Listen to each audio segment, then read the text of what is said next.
are back with comedian Dave Boyle, and I'm quitting alcohol. So as we get dragged even deeper into World War III, I implore you, I beg of you, you have to go listen to the Martyr Made podcast by Daryl Cooper, and the series is called Fear and Loathing in the New Jerusalem. Now, I implore you to listen to this podcast because it gives you context on some of the shit that is going down now. And you're going to need some context. You need some context for your fucking sanity, to be honest with you. You're going to need to know the difference between a Jew and a Zionist because they're not the same. The problem is not all Jews are Zionists, but all Zionists are Jews, except for the Christian ones, because there's also Christian Zionists. It's like what they used to say about the Muslims. Not all Muslims are terrorists, but all terrorists are Muslims. Well, it's kind of the same with the Zionists. So go and listen to that podcast. It is brutal. It's fucking brutal. I have to take breaks from it. I have to listen to some of it and then go, all right, fuck.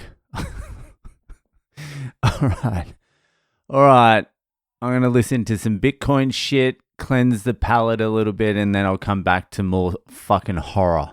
Anyway, I'm going to do a little bit of a Boyle Breaks history, but I'm not going to go through that podcast. Everything you need to know about what's going on with the Palestine-Israel situation now is in this podcast. You can become an expert on the subject just by listening to this podcast. It's a 6-parter. You got to commit to it, but it definitely helps. Anyway, the Zionists are more like a nationalist organization than a religious organization, but there is a religious bent, or there is religious undercurrents to what's happening now, and it goes all the way back, all the way back to like 530 BC, before Christ, way back in the Jewish history. So, King David, good name, King of Judah, Israel, he got told to build a temple for God. He actually told himself. He wanted a temple for God, for the Ark of the Covenant, which were apparently the stone carvings with the 10 Commandments on it or something like that. So he told Nathan his plan. I don't know who Nathan is, but he told him his plan.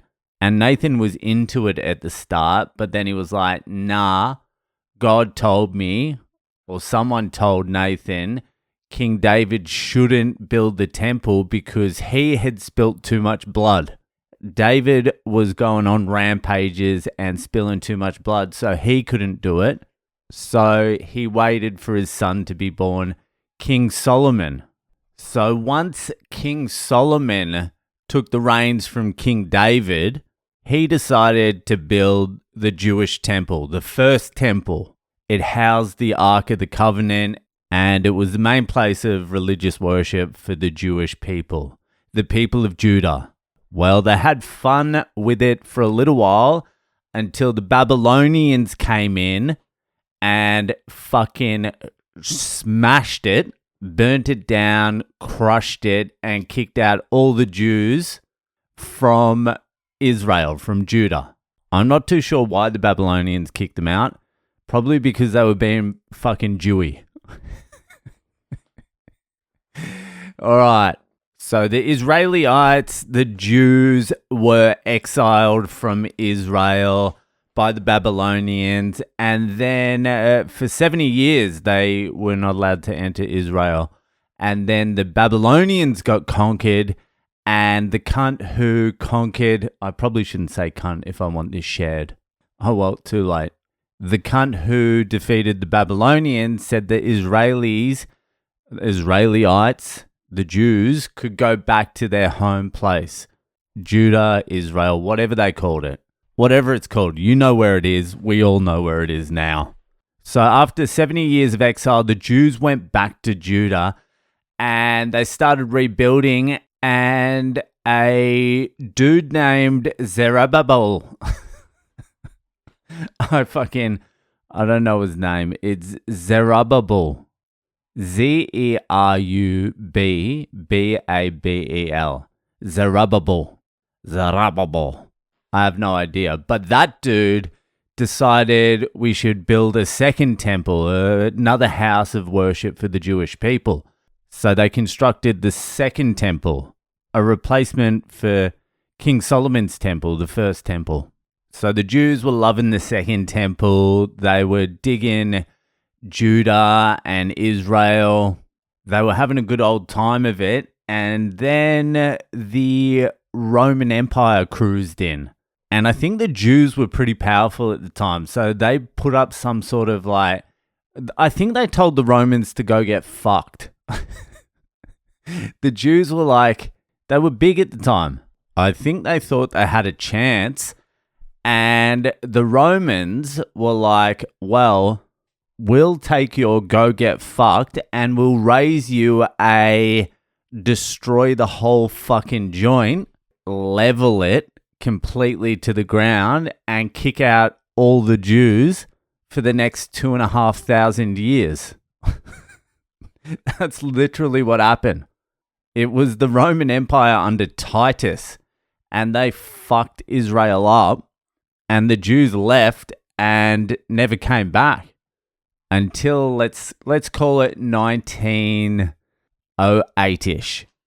And the Zionists started coming back to Israel. There were already Jews in Israel still living there, actually. There were Jews and Arabs living together in peace before the Zionists got there. Anyway, that's not the point.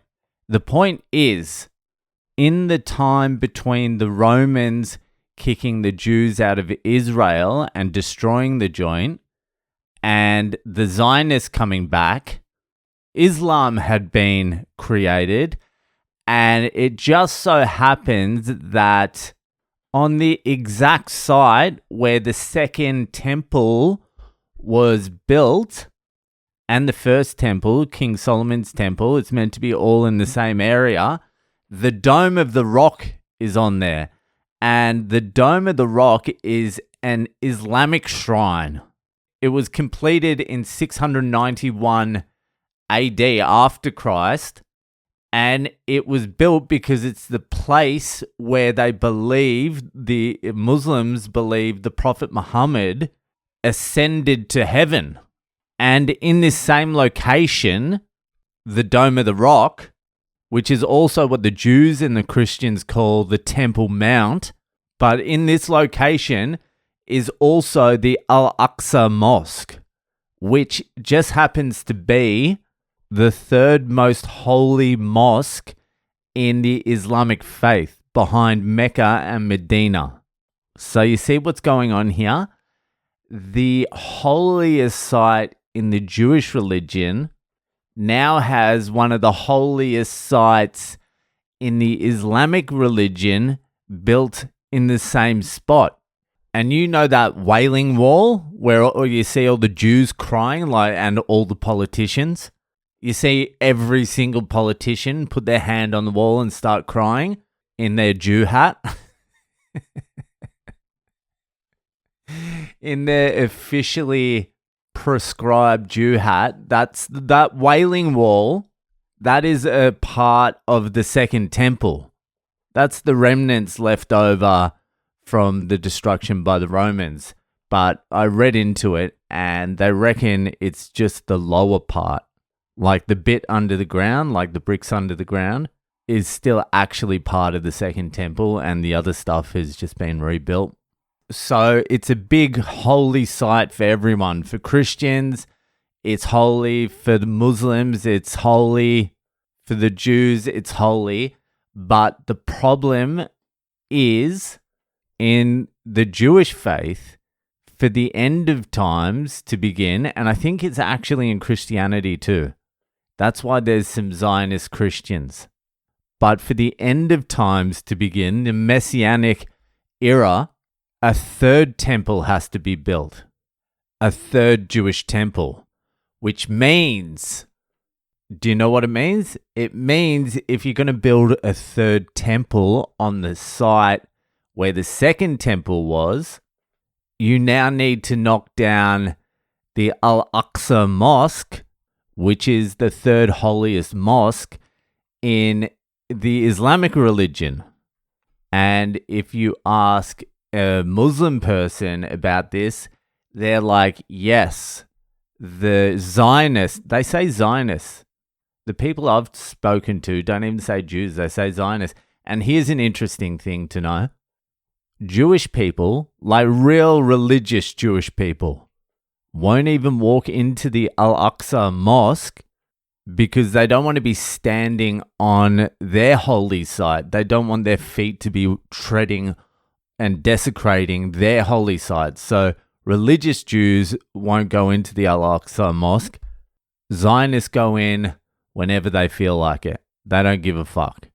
So anyway, it seems to be understood by Muslims that the Zionists are going to knock down the Al-Aqsa Mosque.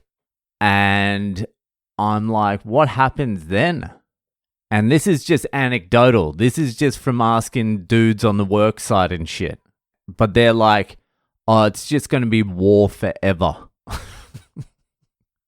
It will just be a never-ending war. And I'm like, that doesn't sound like exciting. So I guess it will bring on the end of times if they build the third temple. Anyway, there's a little bit of a history lesson for you. So yeah, go and listen to the Martyr Made podcast, Fear and Loathing in the New Jerusalem. It was done in 2015. So it has no bias towards any of the events that are going on now. But you have to listen to it. Once you listen to it, message me because I want to know what you think about it. Anyway, that'll do for tonight, and I'll see ya the fuck later.